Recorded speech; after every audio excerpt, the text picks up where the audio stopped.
Macedonia. Algo importante que debemos de considerar al inicio, a manera, diríamos así, de introducción, es por qué el apóstol Pablo hace mención con respecto a estas iglesias, porque no era una sola. Cuando hablamos de Macedonia, hablamos de un sinnúmero de ciudades dentro de una misma provincia. Los macedonios o la provincia Macedonia pertenecía obviamente a la región de Europa y estaba conquistada por Roma. En aquel entonces estas provincias conformaban, entre otras, el Imperio Romano. Pero Pablo había ido justamente a estos lugares a pregonar el Evangelio, allá en los viajes que se nos narra en el libro de Hechos de los Apóstoles. Y Pablo menciona en este pasaje bíblico, refiriéndose a Macedonia, a la provincia, es decir, a ese lugar que albergaba muchas otras ciudades, que ellos habían propuesto en su corazón dar algo por la gracia de Dios. Y quisiera complementar este término cuando se habla de gracia de Dios. La gracia se podría considerar como la raíz o el fundamento o la fuente de todo bien que abunda o que proviene en todo caso de Dios, pero que Él se lo hace a través de nosotros. Cuando uno va, por ejemplo, a la carta de Filipenses, y deseo por favor que me acompañe al capítulo 2, en el verso número 13, para poder comenzar a despegar en este estudio en esta noche. En Filipenses capítulo número 2, más adelante del texto que hemos obviamente leído, mira lo que nos dice el Señor en el capítulo número 2, verso número 13, porque vamos desde ahí prácticamente a despegar con la enseñanza. Dice el Señor en el verso número 13, dice aquí, porque Dios, ¿ya lo tienen? Filipenses 2, verso 13, porque Dios es el que en vosotros, ojo, porque Dios es el que en vosotros produce así el querer como el hacer por su buena voluntad. Tomando como principio este texto, ¿qué podríamos decir en el versículo primero del capítulo 8 de Corintios?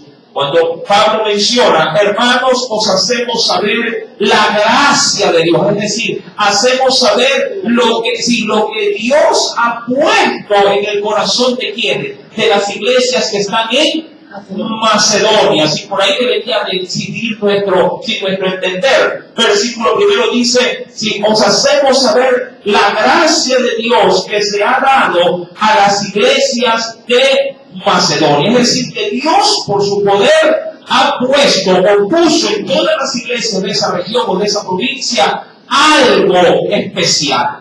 Ese algo es lo que vamos a ahondar justamente en el estudio. ¿Qué fue lo que Dios puso en el corazón de las iglesias de Macedonia? Del cual Pablo de alguna forma lo tomó como una gran referencia para darlo como enseñanza, como ilustración a otras iglesias. Y en este caso vendría a ser a la iglesia de los Corintios. Luego también lo tomará como referencia para la iglesia de los Efesios también.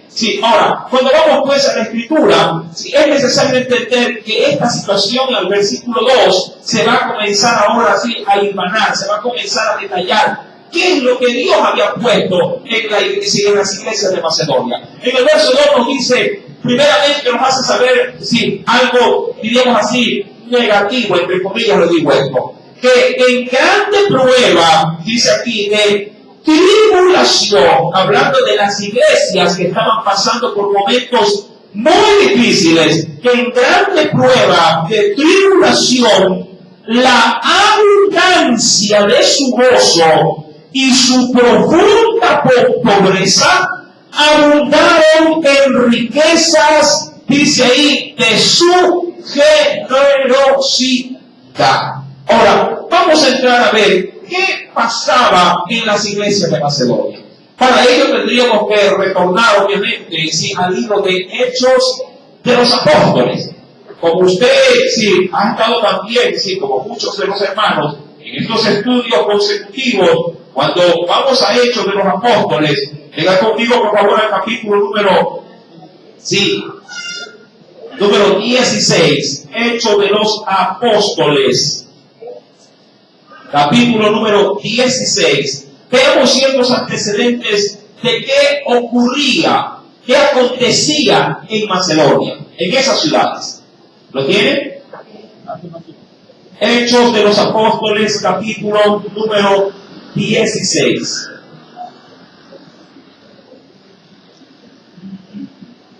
¿Ya me encontró?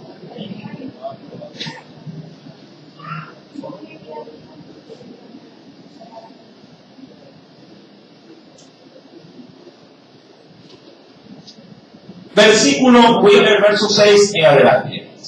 Atravesando Frigia y la provincia de Galacia, les fue prohibido por el Espíritu Santo hablar la palabra en Asia. Verso número 7, ¿podría leerlo?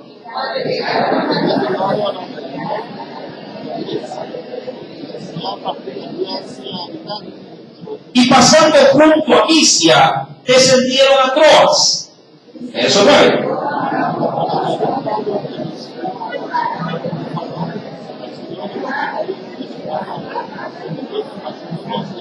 Ajá, recuerda esto. Todo esto fue una visión. Verso número 10. Cuando vio la visión, enseguida procuramos partir. ¿Para dónde?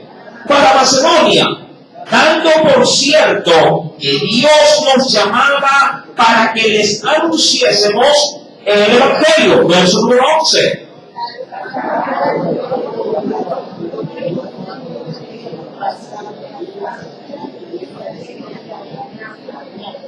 Y de allí fueron a Filipos, que es la primera, ojo, es la primera ciudad, eso es lo que le hacía yo referencia, en la primera ciudad de la provincia de Macedonia, y una colonia, y tuvimos en aquella ciudad algunos días. Verso número 13.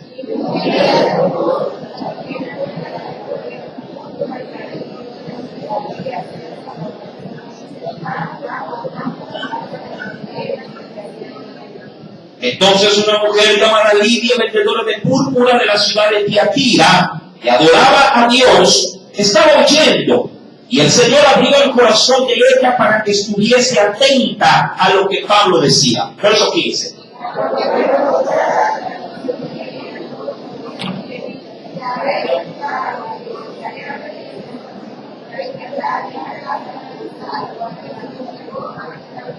Hasta ahí todo era color de rosas. Ahora comienzan los problemas. Verso 16.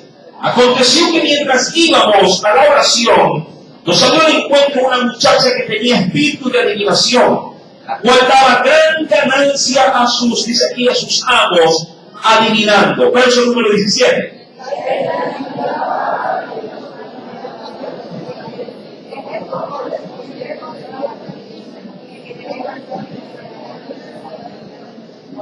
Y esto lo hacía por muchos días, mas desagradando a Pablo, este se volvió y dijo al Espíritu: te mando en el nombre de Jesucristo que salgas de ella. Y aquí salió en aquella misma hora, es decir, ese espíritu de adivinación. Verso 19.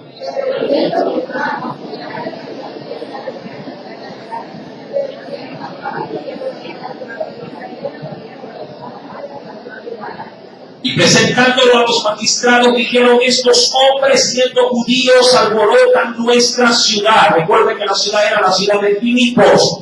Y enseñan costumbres que no nos es lícito recibir ni hacer, pues somos, que le decía yo que era una provincia romana. Verso número 22. ¿Qué comienza a acontecer?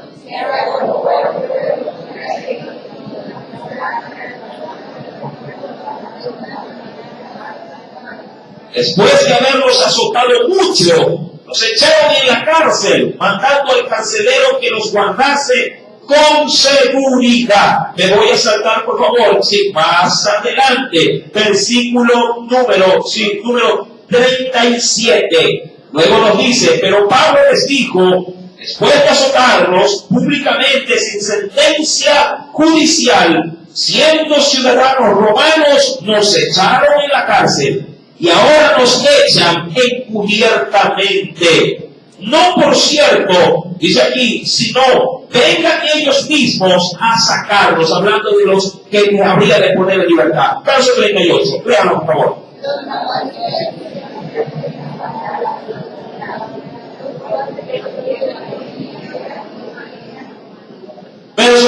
sí, 40. Entonces, saliendo de la cárcel, entraron en casa de Lidia, que habiendo visto a los hermanos, los consolaron, dice ahí, y se fueron. Obviamente se fueron a otras ciudades de la provincia de Macedonia. Verso número 17. Pasando por Anfípolis y Apolonia, llegaron a Tesalónica, donde había una sinagoga de los judíos, y dice aquí, y Pablo, como acostumbraba, fue a ellos y por 3 días de reposo discutió con ellos. Verso número 3. Declarando y exponiendo por medio de las Escrituras que era necesario que el Cristo padeciese y resucitase de los muertos, y que Jesús, a quien yo os anuncio, decía él, es el Cristo. Verso número 4. Léalo, por favor.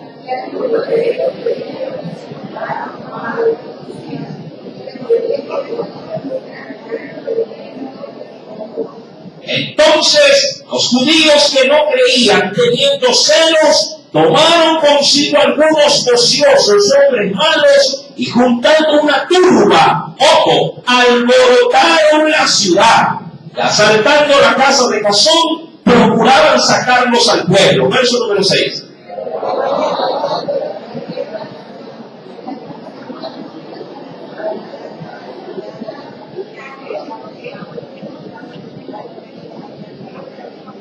A los cuales Jasón ha recibido, y todos estos contravienen los decretos de César, diciendo que hay otro rey, Jesús. Que alborotaron al pueblo y a las autoridades de la ciudad, oyendo estas cosas, pero obtenidas fianza de Jasón y de los demás, dice aquí, los soltaron. Hasta ahí la lectura. Ahora, ¿qué es lo que usted puede sacar en limpio con respecto a esta panorámica que hemos dado en la lectura? Llevado por donde quiera que Pablo iba, si bien es cierto, había fruto de salvación para los hombres, también ¿qué más había? Había oposición. Y para esto, mi querido hermano, toda la ciudad por la cual ellos pasaban quedaba alborotada. Es decir, creyentes quedaban, pero más era el alboroto, la turba en contra de los creyentes que los pocos, obviamente, que habían recibido al Señor.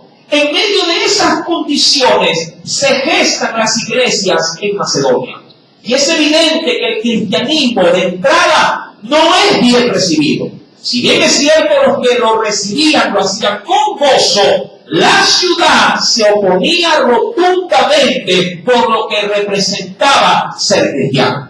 Ahora bien, cuando retomamos, por favor, porque recuerden que hemos desprendido esta lectura de la carta a los Corintios, allá en el capítulo número 8, cuando vamos al verso número 2, Pablo hacía bien en recordarle a la iglesia de los Corintios que sus hermanos en Macedonia estaban en una constante prueba, en gran tribulación. Verso número 2. Los cuales están, dice, en grande prueba de tribulación, pero aún con esa tribulación, ¿qué hacía? La abundancia de su gozo y su profunda pobreza, ¿qué hicieron, mi amor hermano, con esas situaciones adversas? Abundaron en riquezas de su generosidad. Es decir, todo en contra, pero no por ello era pretexto para no contribuir, sino con la ofrenda para los santos. Y es ahí donde vamos a comenzar, mi amado hermano, sí, así a detallar de qué manera y de qué forma la iglesia de Macedonia contribuía para las otras iglesias en otras provincias. Cuando uno va, por ejemplo, a la carta de los Romanos, en el capítulo número 15, verso 25 al 26, usted podrá considerar en ese texto ya de qué manera la iglesia era una iglesia, diríamos, con un corazón abierto. Si venga conmigo, por favor, a la carta a los Romanos, capítulo número 15, versículos número 25 al 26. Pablo, escribiendo, dice lo siguiente: mas ahora voy a Jerusalén para ministrar ¿a quiénes? A los santos. Verso 26, léalo por favor.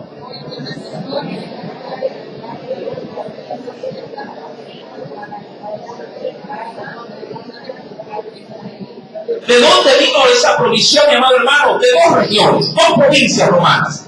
De Macedonia, primeramente, y luego también de Acaya, los cuales, dice la Biblia, habían tenido a bien hacer una ofrenda. ¿Para quiénes? Para los pobres que hay en donde, entre los santos que se encuentran en donde, en Jerusalén. Llamado, la iglesia en Jerusalén, si bien es cierto, al inicio comenzó a tener un identificador entre la iglesia, entre los miembros de la iglesia, que era tener en común todas las cosas. Luego, con el pasar de los años, la iglesia comenzó también a sentir los estragos de la necesidad.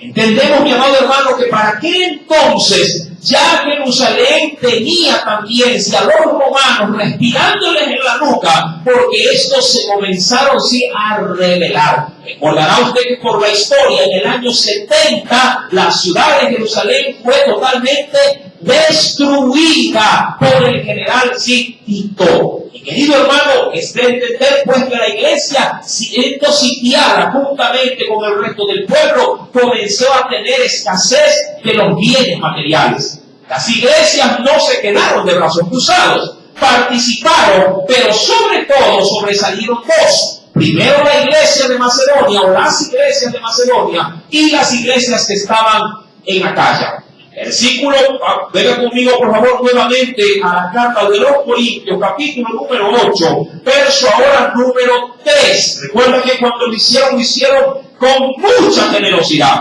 Dice la Biblia en el verso 3 de 2 de Corintios 8, pues doy, dice Pablo, testimonio, es decir, testifico de que con agrado han dado conforme a sus fuerzas. Y qué interesante lo que dice Pablo acá. Y aún más allá de sus fuerzas. ¿Por qué? Porque daban inclusive hasta de lo que no tenían. Mi querido hermano, esto es, diríamos para esta noche, sí, el tema que vamos a tratar. Poder dar, mi querido hermano, mucho más allá, aún de nuestras propias fuerzas. Usted sabía, mi querido hermano, que el Señor, en algunas oportunidades, debió haberlo hecho, pero sobre todo, la Biblia remarca una en particular, que en una oportunidad Jesús se quedó sentado frente, diríamos así, al ofrendario del pueblo. Y ahí sentado, dice la Biblia, él comenzó a fijarse entre todos los que eran de Jerusalén, de qué manera y de qué forma la gente depositaba sus ofrendas en ese ofrendario. Lo decimos en la actualidad como el alfolí, o lo reconocemos como el alfolí en tiempos presentes. Si usted me acompaña de primera mano, allá en Marcos capítulo número 12, lea por favor detenidamente el versículo número 41. Es un texto que, si bien es cierto de conocimiento de todos, también podríamos decir que es de gran enseñanza en función de lo que dice Corintios. Sí, en Marcos capítulo número 12, mire por favor el versículo número 41 y póngale mucho asunto a este pasaje bíblico. ¿Lo tiene? Dice la Escritura, estando sentado, dice aquí, Jesús sentado delante del arca de la ofrenda. Ahora, yo quiero por favor que usted esto lo plasme a tiempo presente, a tiempo actual. Vamos a suponer que, bueno, de hecho lo tenemos todos los cultos, el tiempo para la recolección de qué? De las ofrendas. Y supongamos que de manera inversa, porque aquí era así, de hecho sé que hay iglesias que lo hacen de una manera un poquito más, entre comillas digo esto, bíblica. Hay otras iglesias donde el ofrendario está delante del altar y es el pueblo el que debe de salir de las bancas y pasar adelante y depositar su ofrenda. Aquí por comodidad obviamente se trata de pasar más bien, en este caso el alfolí, por los puestos para que sea el pueblo que sí, lo que en este caso den de lo que el Señor ha puesto en su corazón. Pero si tuviésemos esa práctica como lo he mencionado en el primer caso, usted imagínese en el escenario de que Jesús se sienta a un lado de tal depósito y comienza a ver detenidamente de qué manera la gente avanzaba y depositaba la ofrenda. Ahora, trate de plasmar esta gráfica en su mente y en su corazón y pregúntese, si Cristo lo estuviera viendo ofrendar, ¿cómo usted ofrendaría? Hágase esa pregunta. Si el Señor estuviese viendo el lugar donde usted deposita la ofrenda, ¿cómo usted ofrendaría? Le pregunto de esta manera para que usted pueda entender la gráfica de la cual vamos a leer en esta noche. Versículo 41. Estando Jesús sentado delante del arca de la ofrenda. Sí, mírenlo a Jesús, sí, sentado al frente del arca. El arca estaba, vamos a suponer que el arca se va al mar en esta noche. Y él está a un costado, frente a frente, viendo cómo la gente avanza y deposita la ofrenda. Listo. ¿Qué más nos dice la Escritura? El versículo número 41 nos dice, miraba cómo el pueblo echaba dinero en el arca. Cada expresión de la palabra connota obviamente una gran enseñanza. Cuando el Señor dice miraba, no necesariamente se refiere a observar a la gente, sino a ver en ella cómo depositaba su ofrenda. Amén. Viendo obviamente la parte integral del ser, tanto su forma, si su manera, digamos así, externa, como también la parte interna. Adicionalmente dice la Escritura, miraba cómo el pueblo echaba el dinero del arca, y muchos también, dice ahí, ricos echaban, y echaban, dice la Escritura, mucho. Verso número 42. Léalo, por favor.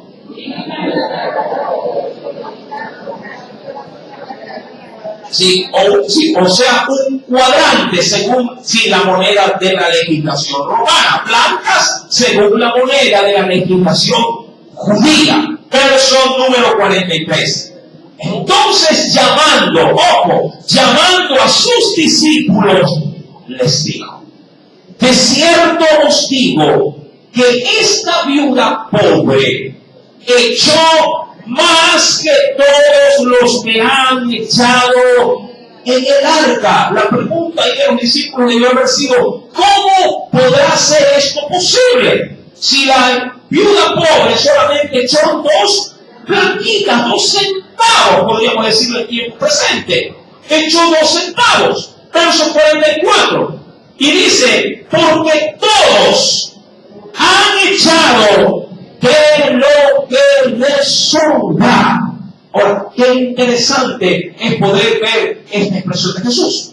Mi amado hermano, cuando uno ofrenda, ¿cómo ofrenda? ¿De lo que le sobra o de lo que usted realmente tiene para poder darle al Señor? ¿Cómo es su forma a la hora de dar? Sin cerrar Marcos y retornando por favor a la carta de los Corintios, capítulo número 8, verso número 3, dice el Señor, sobre todo en esa última parte, nos dice, han dado conforme a sus fuerzas, fue su primera apreciación. Pero como que reflexiona Pablo, dice y añade, y aún más allá de sus fuerzas. Es decir, han dado inclusive hasta lo que no tienen. Mi amado hermano, ¿qué fue lo que dice Jesús allá en Marcos capítulo 12, verso 42? La viuda echó todo lo que tenía, pero los otros, dice la Biblia, han echado, ¿verdad? Versículo 44 dice, porque todos han echado ¿de qué? De lo que les sobra. Ahora, esto no se trata de dar, ojo, dejando de cumplir responsabilidades. Pero más sin embargo, hay gente, mi amado hermano, que puede llegar a ser tan liberal al dar, que no escatiman aún sin quedarse para sus propias necesidades, pero hacen énfasis en el gozo de poder haber dado ellos, de lo que tenían, para el Señor. Yo le pregunto algo. Usted en casa tiene, me imagino, o por lo menos algunos han de tener su forma de llevar las finanzas, ¿verdad? Y me imagino también que usted, dentro de ese orden de cómo lleva las finanzas, debe de tener prioridades también, ¿verdad que es así? Y dentro de esas prioridades, yo me imagino, mi amado hermano, que muchas veces falta de los ingresos estándar y acostumbrados para poder suplir esas necesidades que son más emergentes. Pregunto, ¿usted a veces ha descompletado de esas otras cuentas para cubrir las más importantes? ¿Lo ha descompletado? Se me ocurre. Tenía que pagar, bueno, buscamos algo que no sea tan, de pronto tan grande, tan enfático a la hora de pagar. Pongamos que tiene que pagar, se me ocurre, la colegiatura de los muchachos. Y por otra parte tiene que pagar, diríamos así, en la luz. Pero usted sabe que en el colegio, mientras no dan examen, la gente no hace mucho problema, ¿verdad? Pero cuando llega la época de exámenes hay que estar al día, porque si no, ¿qué hace con los muchachos? No los dejan dar examen. A usted le ha pasado a veces cogiendo el dinero de la pensión de los muchachos para poderla pagar, ¿sí? ¿En dónde? En lo que es más vital, como lo es la luz. Usted sabe que si no paga la luz, ya en la siguiente semana se la están cortando, ¿verdad que es así? Las cuentas también en los bancos, muchas veces si usted no las paga, los intereses se hacen exorbitantes. Y querido hermano, usted tiene prioridades, ¿verdad? Pero aún así, de sus prioridades, bien a veces toma medidas extremas para poder cumplir responsabilidades. Pero cuando se trata de la ofrenda, porque aquí es donde quiero ir, cuando se trata de la ofrenda al Señor, ¿cuántas veces decimos, hoy no tengo? Hoy como no hay, no doy. Ojo, y a la verdad, no es que no hay, puede ser que haya, pero dentro de las prioridades para la ofrenda no es un rubro importante. Para el diezmo no es un rubro importante. Puede ser algo que puede esperar. Eso es lo que quiero dar énfasis en esta noche. Mi amado hermano, para la iglesia, porque fueron las iglesias de la provincia de Macedonia, Dios, con respecto a la ofrenda que él, sí, en este caso merecía, era lo más importante. Cuando vamos a la escritura allá en Marcos capítulo número 12, verso 44, dice el Señor, porque todos han echado de lo que les sobra. Es decir, si me sobró algo hay ofrenda, si no me sobró nada, pues nada tampoco doy.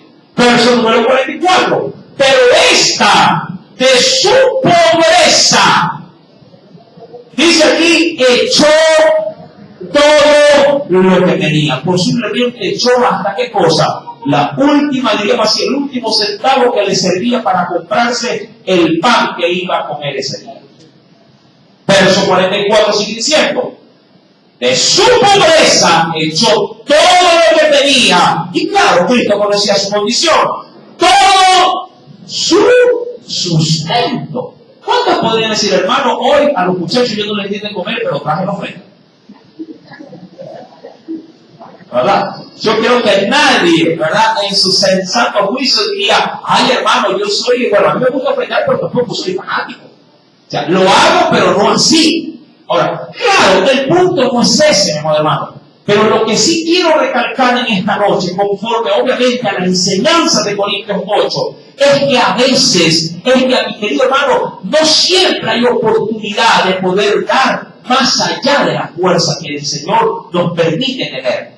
Usted debe de entender, mi querido hermano, que si bien es cierto, la ofrenda es un acto voluntario, a veces Dios sí nos pone, diríamos así, entre la espada y la pared, para ver a quién le damos el realce o la honra de vida. Si usted va, por ejemplo, mi amado hermano, al Antiguo Testamento, venga conmigo, por favor, a un texto también de referencia.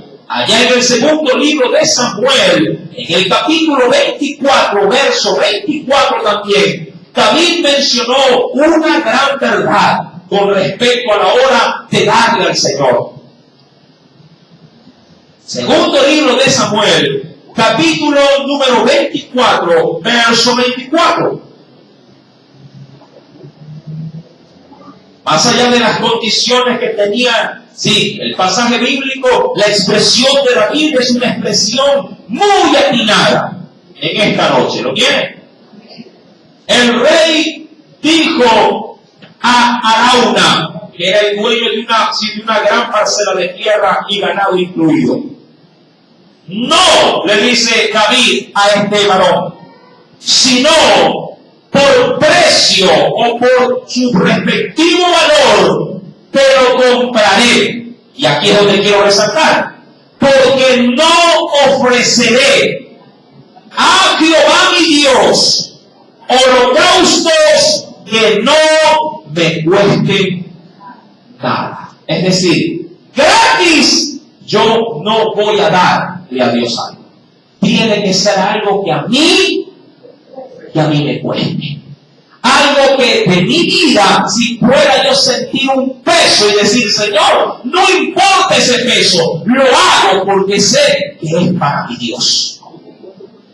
Mire, cuando uno está de conquista, hablando de la época de noviazgo, de enamoramiento, sí, hay quienes, mi amado hermano, por complacer a la chica, de lo que no tienen, ven la forma y la manera de conseguir, pero lo importante es llevarle algo en un día especial. ¿Quién de enamorado llega con las manos vacías en un aniversario? Pregunto. Y el muchacho de pronto ni trabaja, sino que es mantenido, pero ve la forma, ve la manera de no llegar con las manos vacías. Todo es, como se podría decir, quedar bien en ese momento, ¿verdad que es así? Y querido hermano, de la misma manera, David así lo asocia con su relación con Dios. Yo no voy a quedar así exento de darle algo a Dios si a la verdad esto que le ofrezco me ha costado sin el poder seleccionar. Cuando vamos de hecho, mi querido hermano, si me acompaña al Nuevo Testamento, en la primera carta de Timoteo, en el capítulo número 6, venga conmigo por favor más adelante de los Corintios, primera carta de Timoteo, capítulo número 6, mira lo que nos dice el Señor. ¿Lo tiene?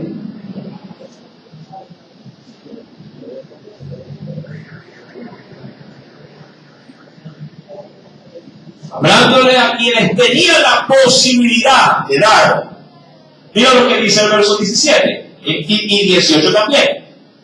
A los ricos de este siglo manda que no sean altivos, ni pongan la esperanza en las riquezas o en el dinero, las cuales son, ¿qué cosa es el dinero? Son inciertas, sino que pongan su esperanza en ¿quién? En el Dios vivo, que nos da todas las cosas en abundancia. ¿Para qué? Para que las disfrutemos. Pero así como Dios nos da para disfrutar sus, en este caso, beneficios materiales, también es bien cierto que debemos de hacer lo que dice el verso 18. Que hagan bien, que sean ricos, ¿pero en qué? En buenas obras, dadivosos, generosos, atesorando para sí buen fundamento para lo porvenir, que echen mano de la vida eterna. Yo sé, mi amado hermano, que a veces no siempre hay para dar, pero a veces sí hay para dar. Pero cuando hay, aún así el corazón se mantiene cerrado como cuando no hay. Y eso sí es muy penoso. Diríamos, no, es que yo ya tengo la costumbre siempre de poner 25 centavos. Perfecto, está bien, muy buena costumbre la suya. Pero a veces no hay solamente 25 centavos en el bolsillo. A veces sí hay un billete de una alta denominación. Y él pudiéndolo dar, simplemente se limita a qué? A lo acostumbrado. ¿Cuál es su costumbre? A los de 25. Eso sí es cuestionable. Porque quien puso ese billete de gran denominación en el bolsillo fue el Señor. Amén. Y en alguna forma, Dios también, hermano, nos va a probar en esta parte. Así como Dios prueba tu fe en las pruebas, en las enfermedades, en las situaciones adversas que puedas tener en casa, en el hogar, en el trabajo, en el lugar donde tú estudias, también Dios, tenlo por seguro, va a poner a prueba también tu generosidad. Y es ahí donde, el apóstol Pablo nos da la verdad una cachetada con guante blanco. Porque cuando uno va a 2 de Corintios, capítulo número 8, verso número 3 y en adelante, cuando hace resaltar de que la iglesia había dado más allá de sus fuerzas, en el verso número 4 me asombra lo que la iglesia todas las iglesias de Macedonia hacen alusión. Mira, pidiéndonos, esa iglesia había pedido con muchos ruegos que les concediésemos el privilegio de participar en este servicio. ¿Para quiénes? Y obviamente se refería para llevarlo plena a dónde. Ya lo habíamos leído en Hechos. ¿A dónde? Los romanos, perdón. A Jerusalén. ¿Y por qué rogaron para dar? Porque Pablo les dijo, no lo hagan. ¿Por qué les dijo que no lo hagan? El versículo número 2 tiene la respuesta. ¿Por qué? Porque estaban pasando, ¿qué dice la Biblia? En grande prueba de tribulación. Y esa prueba de tribulación había obviamente menguado el ingreso de los recursos económicos. Porque cuando iban por ellos, predicaban en Macedonia, las puertas se cerraban. Y claro, volviendo ellos a su vida normal, cotidiana, donde tenían que irse a ganar el pan de cada día, los macedonios que no eran cristianos decían, yo con cristianos no hago negocios. Es decir, ni les compro, ni tampoco les vamos a vender cosas que ellos quieren.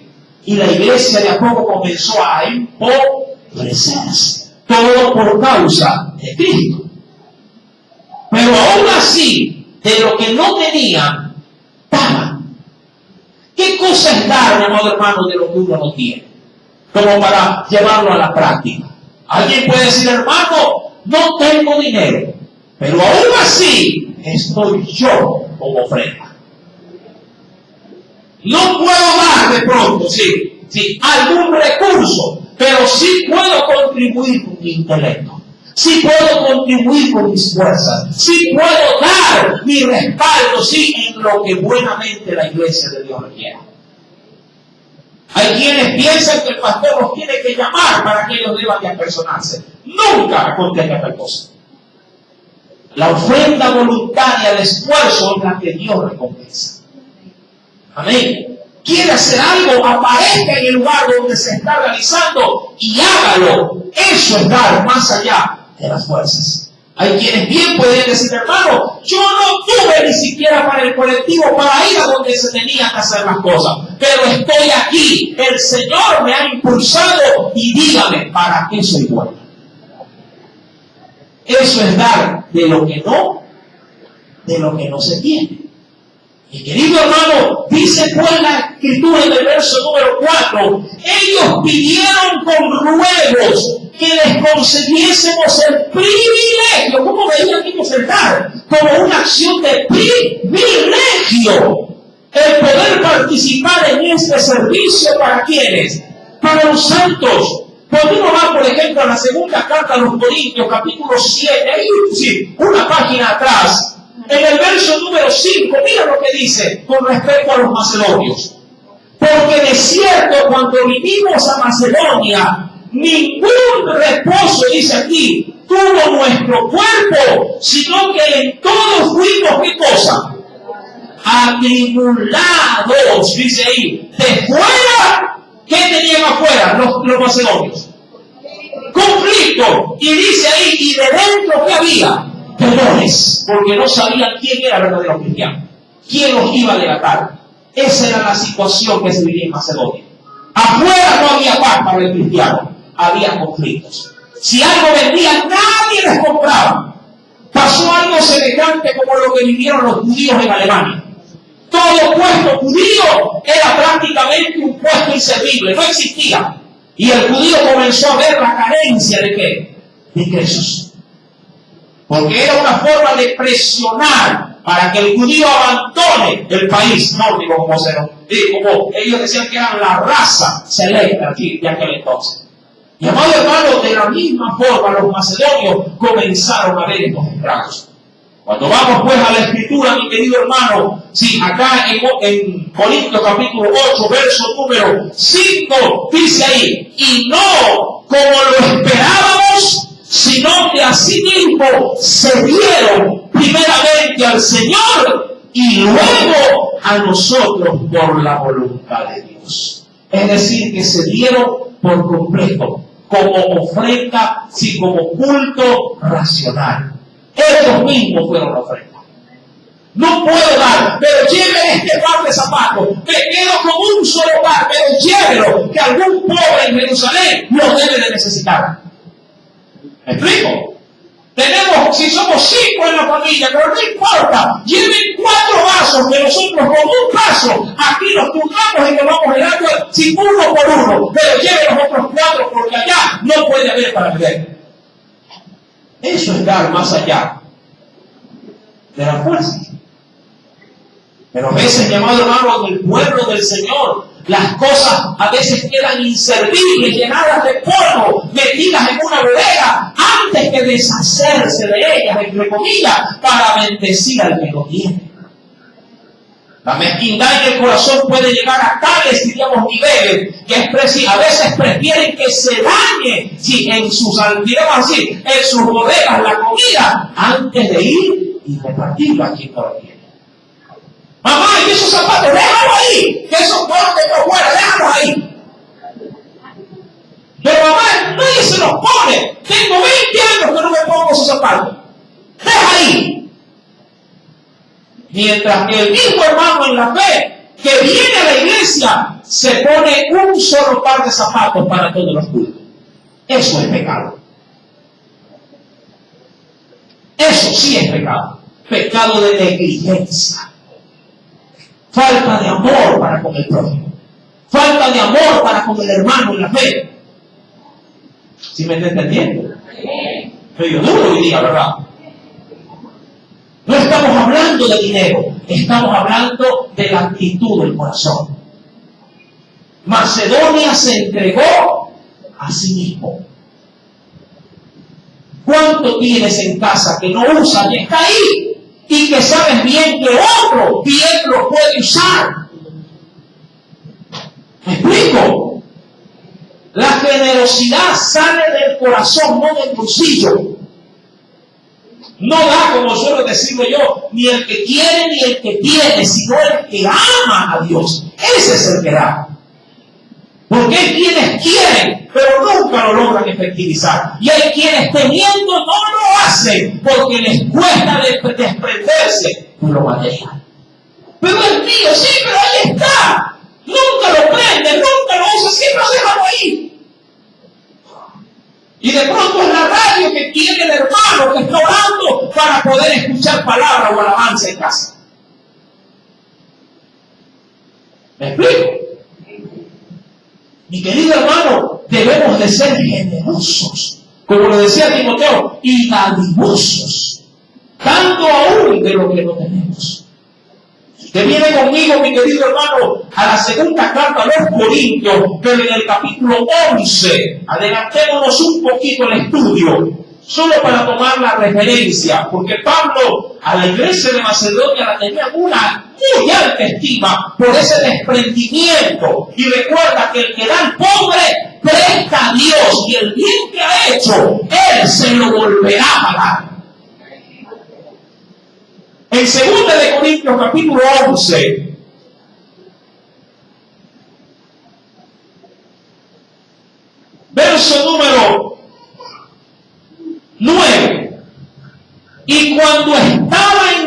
vosotros, mira, y tuve necesidad, hablándole a los corintios, a ninguno fui carga, dice Pablo, a ninguno lo molesté. Pues lo que me faltaba, ¿lo puede leer, por favor? Lo suplieron. ¿Quiénes lo suplieron? Los hermanos. Me encanta esto, porque Pablo no es que tenía que ir a Macedonia a ver la ofrenda. De Macedonia enviaba ¿qué cosa? A los hermanos con la ofrenda para que el ministerio de Pablo continuase. Mucha gente dice, bueno, hermano, también voy a dar problemas. Usted tiene que llevar la ofrenda a la política. Usted. Dios no es un recaudador de impuestos que tiene que venir y dejar la factura y todo. ¿A dónde le llega usted la factura? ¿A dónde le llega? ¿Verdad? Y aún cuando le llega, le cobran lo que le hace llegar, ¿sí o no? Ahí dice, en la factura, gasto de que le ponen ahí. Ahí se lo ponen, le cobran, no es que le vienen a dejar porque usted es bonito. Ay, me vienen a dejar, claro, la deuda que le vienen a dejar a la casa. Pero el que le da a Dios no se endeuda. Abre la puerta del cielo para que el Señor derrame bendición sobre su vida. Esa es la diferencia. Y me encanta porque lo reconoce el apóstol Pablo y es agradecido al decirlo. Sí, y obviamente al mismo tiempo tratando de darle un ejemplo a los corintios. Le dice, cuando estaba entre vosotros y tuve necesidad, a ninguno fui carga, pues lo que me faltaba lo suplieron los hermanos que vinieron de Macedonia, y en todo me guardé y me guardaré de seros gravosos. ¿A quiénes? A ustedes. ¿A quiénes? A la iglesia de los Corintios. No a ustedes, a la iglesia de los Corintios. Pero claro, Pablo lo menciona, ¿para qué? Para que la iglesia de Corintios tenga el mismo sentir de la iglesia de Macedonia. ¿Es que acaso Dios no ha dicho que la iglesia debe de ser de un mismo espíritu y de un mismo sentir también? Usted no puede simplemente, ¿verdad?, pasar desapercibido textos como estos, diciendo, ay, estuvo bonito el estudio, pero hasta ahí nomás. Usted debe de encarnar el estudio, porque sólo así la palabra llegó con eficacia al pueblo. Cuando usted va, mi amado hermano, a la carta pues, de Corintios, capítulo número 8, el Señor nos dice en este precioso texto, versículo número, recuerde, número 5, y no, hablando Pablo, como lo esperábamos, sino que así mismo se dieron. Primeramente, ¿a quién se dieron? Cuando iban a dar, ¿a quién dieron primeramente?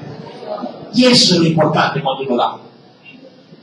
Eso debe de ser la premisa de todo buen creyente. Cuando quiere dar, no ver a quién le va a dar, hablando del ámbito terrenal. Debe de poner como primer pantallazo a quién ahí. Al Señor. Hermano, ¿y ese dinero para quién es? Porque eso reclaman en casa. Los que no entienden estas leyes espirituales. ¿Y para quién es ese dinero? Cuando lo venga ganando el sol. ¿Y a quién le vas a dar, el pastor? ¿Verdad? El buen creyente dice, no es para el pastor. Esto es para mi Señor. Esto es para aquel que ha puesto en ti, sí, el poder poner aquí algo. Porque si por él no fuese, ni siquiera hubiese para el diezmo.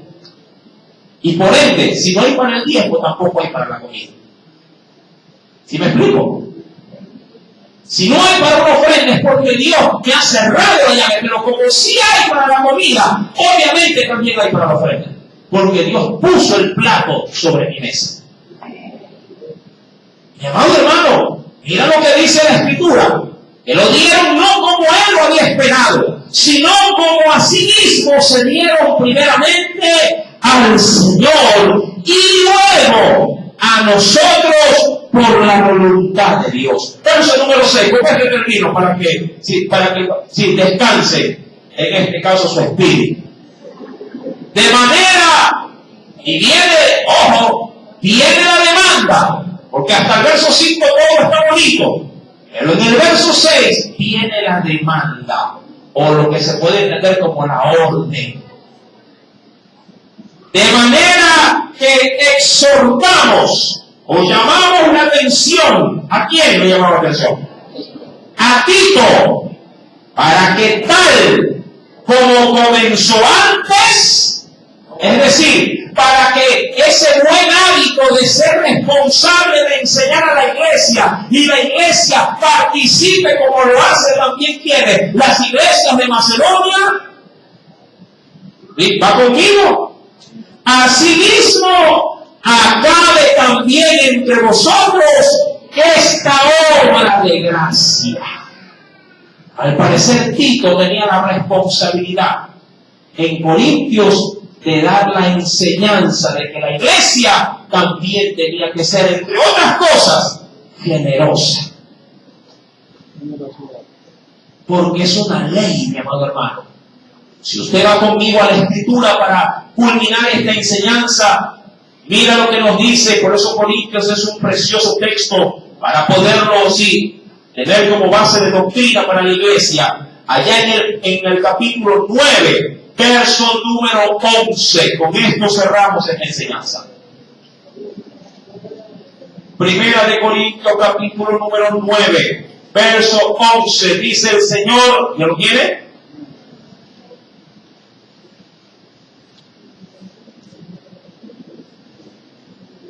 ¿Lo encontró? Si nosotros, ¿podría leerlo por favor para culminar? Si nosotros sembramos entre vosotros lo espiritual, es gran cosa si segaremos de vosotros lo material. Estas preguntas ameritan una respuesta, pero esa respuesta la tiene cada uno de ustedes, ¿sí?, a la hora de poder manifestar su generosidad delante de Dios. Dios, ¿qué hace diariamente con nosotros? Siembra en nosotros, ¿qué cosa? Lo espiritual. Y Dios dirá, si he sembrado lo más importante, que es la parte espiritual, ¿sería acaso algo innecesario o injusto solicitarle también qué cosa? Lo material.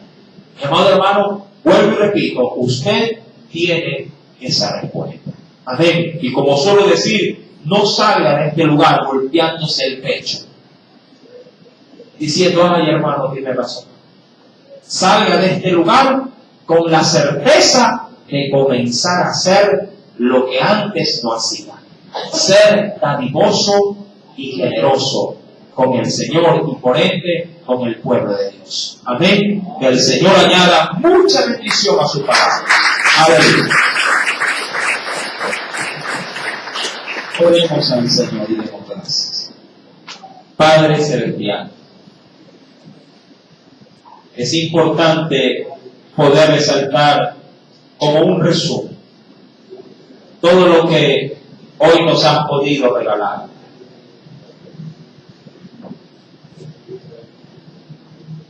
Macedonia, una gran región, toda una provincia romana, la cual, oh Dios, como la misma enseñanza del día de hoy nos ha podido manifestar, pasó por gran tribulación. Esas pruebas y esas dificultades fueron muy remarcadas en cada uno de sus miembros. Pero a la verdad, nada de aquello fue excusa para no poner por obra tu palabra, la cual dice que el que siembra escasamente